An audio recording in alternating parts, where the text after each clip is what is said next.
Hello everyone, this is Brother Oakley from the End Time Ministry. The name of this video is The Day of the Demons Part 3. While I was working 11 to 7 at a hospital as a lab technician, I found out there was one of the high schools in my area had a LPN school. I got accepted. I worked 11 to 7. In the morning I drive over to the school. They gave us an hour for lunch. And one of the students in the class, she'd park her truck right beside my car.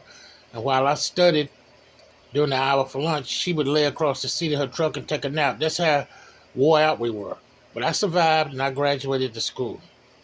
So I got me a part-time weekend job on the weekends that I was off at my other job, working at a state-run mental health facility.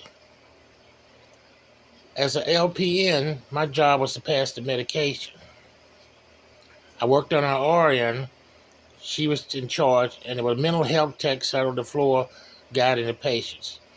So I passed the medications, and I also filled in wherever was needed when I went past the medication. Before I went to work, on the weekend I would call, and they would tell me what building and what ward to go to. 90% of the time, they sent me to the forensic ward. The forensic ward is for mentally ill patients that have committed crimes. Some of the crimes can be minor, all the way up to a serial killer could be on your ward. Sometimes a patient would come to the one and say he or she were hearing voices. Well, the voices were not telling them to do good things. Love someone, be kind today. The voices would tell them to do two things: hurt yourself or hurt somebody else.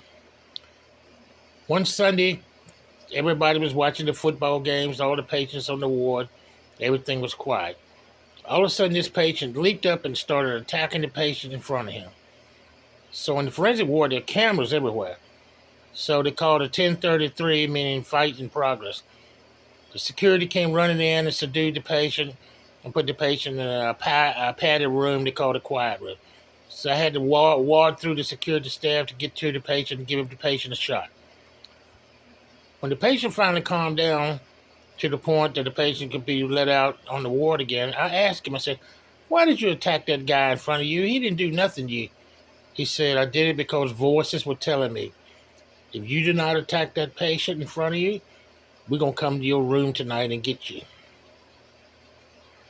There was a guy that came on the ward one time. He had scars all over his arms where he'd cut himself.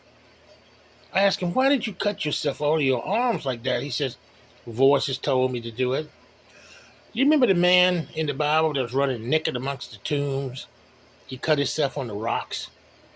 And when the townspeople would tie him down with ropes, he was so strong, he would break the ropes. What have we always said about mental ill patients? They have tremendous strength.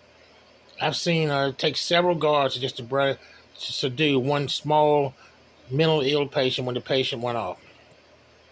And when Jesus cast the demons out of the guy, he went back into town praising the Lord.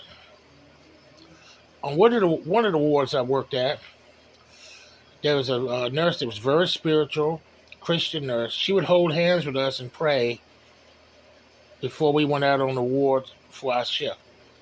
She told me she could see in the spirit, and she could see demons walking beside some of the patients. Now, if you're one of those people out there that don't believe in demons, you don't think they're real, go work at a mental institution for a while. You might change your mind. Okay, everyone, I want my next video to be called The Day of the Demons Part 4. I want to tell you about this demon-possessed guy that moved into the rooming house that I lived at the time. Thank y'all for watching this. See you next time. Goodbye.